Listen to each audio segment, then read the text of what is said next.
Keluarga miskin Nang Selawas ini menerima bantuan dari pemerintah pusat akan didata ulang atau dilakukan pembersihan dikarenakan ada yang pindah domisili atau meninggal maupun lainnya.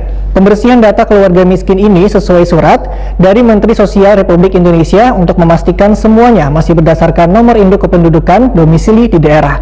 Untuk hal selengkapnya, mari kita simak yang satu ini.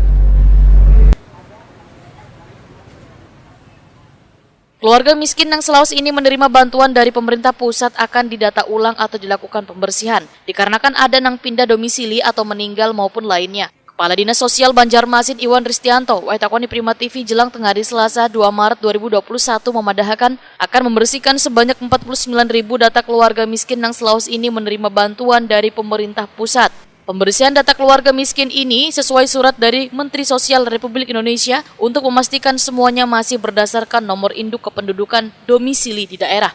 Sementara itu, data keluarga miskin yang dipakai sesuai yang telah ditetapkan Kemensos pada Desember 2020. Menurut data untuk Banjarmasin berjumlah 49.026 keluarga atau 163.391 jiwa. Namun berdasarkan surat Kemensos tertanggal 27 Februari 2021, ada sekitar 1.300 yang datanya kada terbaca di Disduk Capil, sehingga akan ditelusuri keberadaan warga tersebut melalui musyawarah di kelurahan. Penelusuran tersebut, ujar Iwan Ristianto, sekaligus mendata adanya rencana penambahan bagi warga yang mendapat program bantuan sosial untuk diajukan ke pemerintah pusat. Dikarenakan pandemi COVID-19 yang berpengaruh pada perekonomian warga hingga disinyalir bertambahnya kemiskinan. Apakah yang bersangkutan ini masih berada atau sebagai warga kota Banjarmasin? Apakah juga yang bersangkutan ini yang 1.300 sekian itu sudah pindah alamat atau memang masih menetap di kota Banjarmasin? Apakah sudah meninggal atau yang lainnya, seperti itu akan kita telusuri.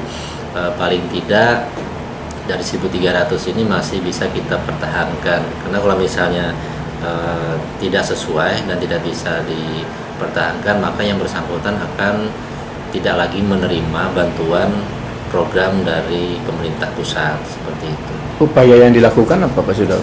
Selain dari pendataan, misalnya kan terlalu pendek waktunya. Iya betul. Jadi kita diberi batasan waktu sampai tanggal 7 Maret ini. Jadi upaya teman-teman di bidang data dan juga kawan-kawan di lapangan itu sudah melakukan koordinasi dengan Dinas Capil.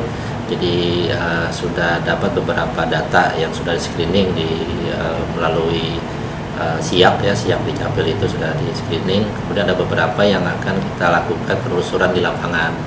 Apakah yang bersangkutan masih rumahnya di sana atau sudah pindah? Sekaligus juga kita memperbaiki data kita seperti itu. Tapi yang mudah-mudahan yang utama itu NIK yang bersangkutan ini memang sudah bisa terbaca di Capil Pusat. Seperti itu. Sedangkan program bantuan sosial dari pemerintah pusat diantaranya program Keluarga Harapan atau PKH untuk pendidikan Wan Gizi Anak, program pemberian Kartu Indonesia Sehat atau KIS, Kartu Indonesia Pintar atau KIP, Wan penerima bantuan beras kesejahteraan atau Rastra.